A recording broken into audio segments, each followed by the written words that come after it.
అదరగొట్టే కారం రంగు రుచి ఆచి కారం పొడి. ఐబొమ్మ రవి కేసులో ఈడీ ఎంట్రీ అయింది.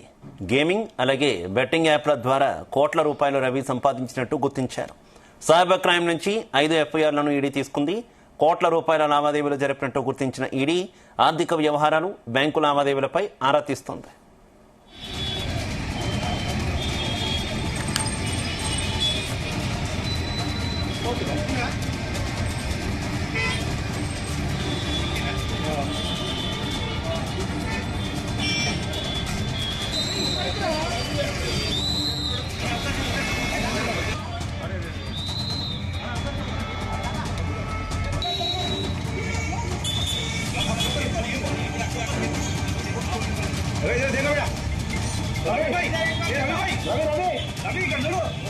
ఐబొమ్మ రవి కేసులో ఈడీ ఎంట్రీ అయింది. గేమింగ్, బెట్టింగ్ యాప్ల ద్వారా కోట్ల రూపాయలు రవి సంపాదించినట్టు గుర్తించారు.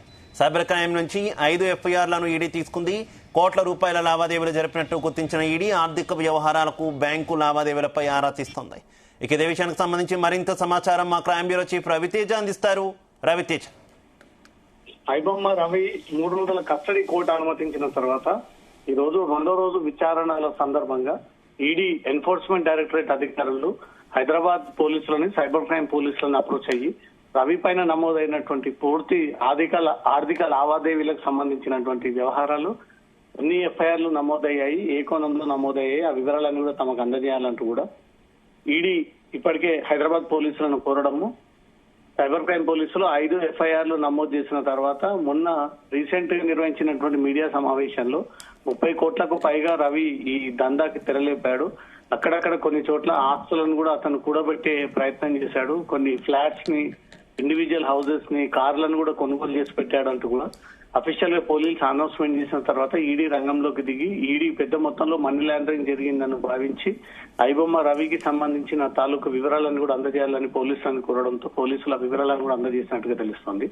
అతని బ్యాంక్ ట్రాన్సాక్షన్స్, ఇండియాలో, తెలంగాణలో, హైదరాబాద్ లో ఉన్నటువంటి ఏ వ్యక్తులకు రవి ద్వారా డబ్బులు వెళ్తా ఉన్నాయి, డబ్బులు తిరిగి వస్తా ఉన్నాయి, విదేశీ కంపెనీలకు ఇతని నుంచి ఎంత రాబడి వస్తా ఉంది, ఇప్పటి ఎంతమంది సైబర్ హ్యాకింగ్ కి పాల్పడ్డారు, ఎంతమంది వ్యక్తిగత డేటా సేకరించారు, ఇది మనీ లాండరింగ్ జరిగింది అనేది పక్కాగా తమ దగ్గర వివరాలు ఉన్నాయి. కాబట్టి ఏ క్షణంలోనైనా ఈడీ కోర్టును ఆశ్రయించి కోర్టులో కస్టడీ పిటిషన్ దాఖలు చేసి రవిని నేరుగా ఈడీ కార్యాలయానికి తీసుకెళ్లి విచారించేటువంటి అవకాశం ఉంది. ఇప్పటికే ఈ కేసు దేశవ్యాప్తంగా తీవ్ర సంచలనంగా మారింది. కేవలం తెలుగు లాంగ్వేజ్, ఇతర లాంగ్వేజెస్ సినిమాలను సైతం సేమ్ ఈ విధంగానే 24 గంటలు రిలీజ్ అయినటువంటి టైంలోనే ఆ సినిమాలని ఓటీటీ ద్వారా లేదా వారికి ఉన్నటువంటి పరిచయాల ద్వారా సినిమాని కొనుగోలు చేసి దాన్ని ఆన్లైన్ లో అప్లోడ్ చేసి కోట్లాది రూపాయలుగా ఇండస్ట్రీకి నష్టం కలుగజేస్తా ఉన్నాడనే దానిపై కూడా అనేక దర్యాప్తు సంస్థలు ఈ కేసులో ఆర్థిక పరమైనటువంటి అంశాలు తేల్చడానికి, టెక్నికల్ ఎవిడెన్స్ ని బయటికి తీయడానికి, ఈ చైన్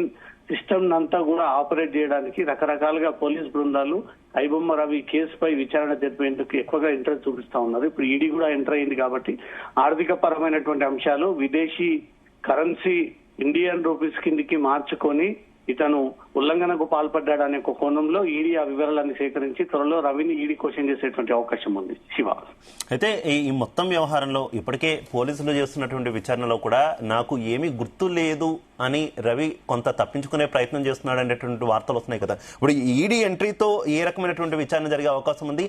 రవి ఇదే వ్యవహారం శైలి కనుక కంటిన్యూ చేస్తే పరిస్థితి ఏ రకంగా ఉంటుంది? రవితేజ్, గతంలో హైదరాబాద్ పోలీస్ కమిషనర్ గా ఉన్నటువంటి సివి ఆనంద్ అప్పుడు పైరసీ ముఠాని అరెస్ట్ చేసి ఇంకెవరెవరు ఆన్లైన్ ద్వారా ఈ సినిమాలను అప్లోడ్ కి పాల్పడుతా ఉన్నారో వాళ్ళ భరతం పడతామంటూ కూడా హెచ్చరించినటువంటి వెంటనే రవి అప్రమత్తమయ్యి ఈ డేటానంతా కూడా బయటికి రిలీజ్ అవ్వకుండా, ఒకవేళ పోలీసులు తనను పట్టుకున్నా ఏ ఇన్ఫర్మేషన్ షేర్ చేయకుండా ముందస్తుగానే ప్రిపేర్ అయ్యి ఉన్నాడు. కాబట్టే తను వచ్చినటువంటి వెంటనే అతను అరెస్ట్ చేసి అతని నుంచి తీవ్రంగా ఆ వివరాలను రాబట్టేటువంటి ప్రయత్నం చేశాము. కానీ ఎక్కడ కూడా అతను సహకరించకపోగా తనకు తెలియదు, గుర్తులేదు, మర్చిపోయాను, అది తన పరిధిలో లేదు, వేరే వ్యక్తులు దాన్ని ఆపరేట్ చేస్తా ఉన్నారు, నాకు జీతం బేసిస్ పైన ఈ డబ్బులు పంపిస్తా ఉన్నారంటూ కూడా రకరకాలుగా కథలు పోలీసుల ముందు రవి అల్లుతా వస్తా ఉన్నాడన్న వివరాలు కూడా పోలీసులు కన్ఫర్మ్ చేయడం జరిగింది. ఈడీ ఎంటర్ అయిన తర్వాత ఆ బ్యాంక్ అకౌంట్స్ అన్నిటిని కూడా పరిశీలిస్తే ఈ డబ్బు ఎక్కడి నుంచి వచ్చింది, ఎవరి ద్వారా వచ్చింది, దేని కారణంగా ఈ డబ్బులు మీ అకౌంట్ లో వేశారంటూ కూడా ప్రత్యేకంగా ట్రాన్సాక్షన్స్ పైన ఈడీ ఫోకస్ చేసి రవిని క్వశ్చన్ చేసేటువంటి అవకాశం ఉంది. దీనిపైన తను ఎలాంటి సమాధానం ఇస్తాడో చూడాలి. కానీ కోర్టుని ఆశ్రయించిన తర్వాత కోర్టు ఈ ఆదేశాల ప్రకారంగా రవిని చెంచల్గూడ జైలు నుంచి ఈడీ అధికారులు అదుపులోకి తీసుకొని క్వశ్చన్ చేసేటువంటి అవకాశం ఉంది. 30 కోట్లు ఒక వ్యక్తి దగ్గర ఇంత పెద్ద దందకు తెరలేపాడు కాబట్టి ఇన్నేళ్లలో ఎన్ని కోట్లుగా ఈయన పడగెత్తాడు, ఎన్ని కోట్లాది రూపాయలుగా అక్రమంగా కూడబెట్టాడు, మనీ లాండరింగ్ జరిగిందనే ఒక కోణంలో ఈడీ ఈ కేసు ఇన్వెస్టిగేషన్ చేసేటువంటి అవకాశం ఉంది. Shiva right, okay, thank you.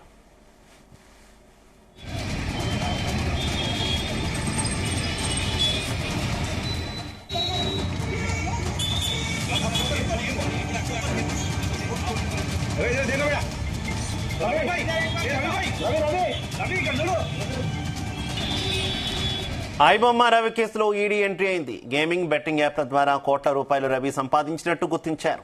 Cyber crime నుంచి 5 ఎఫ్ఐఆర్లను ఈడీ తీసుకుంది. కోట్ల రూపాయల లావాదేవీలు జరిపినట్టు గుర్తించిన ఈడీ ఆర్థిక వ్యవహారాలు, బ్యాంకు లావాదేవీలపై ఆరా తీస్తోంది.